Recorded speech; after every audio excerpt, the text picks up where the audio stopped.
हाँ तो मित्रों, प्रश्न है, क्या सीजेपी पार्टी को कॉकरोच का चुनावी चिन्ह यानी इलेक्शन सिंबल मिल सकता है कि नहीं? तो जवाब है नहीं मिल सकता, क्योंकि 1989 में तमिलनाडु की एक पार्टी को मुर्गा यानी रूस्टर चुनाव चिन्ह के रूप में मिला। फिर उनके कार्यकर्ता मुर्गों को अपनी जीप पे बांध के बहुत तेजी से गाड़ी चलाते, बहुत सारे मुर्गे मर गए। तो एनिमल राइट्स एक्टिविस्ट मानेका गांधी जी ने शिकायत की। उसके बाद इलेक्शन कमीशन ऑफ इंडिया ने निर्णय लिया कि अब से जानवरों के चिन्ह नहीं देंगे। अब कुछ लोग कहेंगे भाई ऐसा कॉकरोच को जीप पे बांध के थोड़ी कोई ले जाएगा, लेकिन ये भी तो जोखिम रहता है कि कुछ कार्यकर्ता अति उत्साह में ग्लास के जार में कॉकरोच लेके घूमे, ये हमारा चुनावी चिन्ह है, फिर वो जार कहाँ गिर गया तो पब्लिक हेल्थ हाइजीन की समस्या हो सकती है।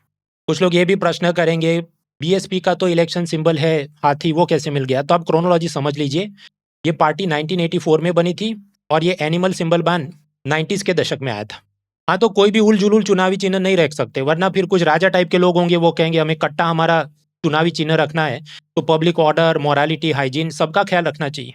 तो कुल मिलाकर इलेक्शन सिंबल दो प्रकार के होते हैं। कुछ रिजर्व्ड हैं, आरक्षित हैं, कि नेशनल लेवल की, स्टेट लेवल की पार्टीज जिन्होंने अच्छे खासी मात्रा में वोट्स हासिल किए थे पिछले चुनाव में, उनके लिए रिजर्व वोट हैं, जैसे बीजेपी के लिए लोटस, कांग्रेस के लिए हाथ वगैरह। और कुछ होते हैं अनरिजर्व जो नई पार्टीज को दिए जाते हैं, balloon, doorbell, dustbin, frying pan, बहुत कुछ हो सकता है। हालांकि इसमें भी नियम है कि मान लो सेब, एप्पल गुजरात में किसी पार्टी को मिल सकता है, लेकिन नॉर्थ ईस्ट में नहीं मिल सकता, क्योंकि वहां पर ऑलरेडी कुछ नई पार्टीज को ये सिंबल अलॉट हो चुका है। अमेरिका में ऐसा कोई इलेक्शन सिंबल सिस्टम नहीं, हालांकि कार्टून के लिए हाथी, गधे को वो यूज करते हैं, शायद क्योंकि अमेरिका में लिटरेसी, साक्षरता ज्यादा है, तो कोई अनपढ़ वोटर नहीं है कि जिसको ऐसा फोटो दिखा के उस पर स्टैम्प मरवाना पड़े। सुप्रीम कोर्ट ने यह कहा है कि चुनाव लड़ने का अधिकार बुनियादी अधिकार नहीं है। Right to contest election is not a fundamental right. ये केवल एक कानूनी अधिकार है, तो इस पर तो सरकार मर्यादाएं, लिमिटेशंस बना सकती है। तो राइट टू इलेक्शन पर क्या क्या सीमाएं हैं? डिपॉजिट जब्त हो सकती है अगर आपको सही मात्रा में वोट नहीं मिले। इलेक्शन में आप कितना चुनाव प्रचार में खर्च कर सकते हैं, पार्टी का सिंबल क्या हो सकता है, कन्विक्टेड क्रिमिनल चुनाव लड़ सकता है कि नहीं, से लेके बहुत कुछ। खैर ये सब आज की इंडियन एक्सप्रेस में आया था तो मैंने आपको बताया। अखबार पढ़ने की आदत रखिए, क्योंकि 2026 की प्रीलिम विचित्र थी।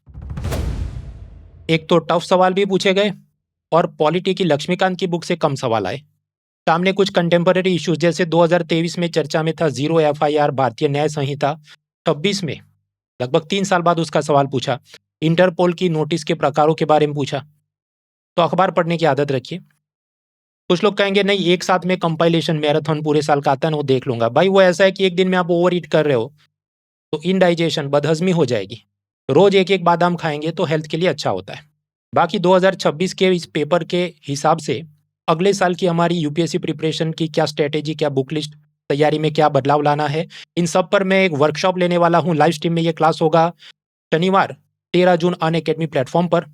तो आज ही अनअकैडमी ऐप इंस्टॉल करें, मृणाल पटेल सर्च करें, फ्री क्लासेस टैब्स में जाएं, आपको सब कुछ मिल जाएगा। और बाकी आप स्ट्रक्चर्ड तरीके से यूपीएससी की तैयारी करना चाहते हैं, live classes, mock test material, सब कुछ पूरे एक साल की एक्सेस आपको केवल 19,999 में मिल रही है using the discount code mrunal.org। तो इसका भी आप फायदा उठाएं। बाकी डिटेल्स डिस्क्रिप्शन में है। Let's crack it. Unacademy. Let's crack it.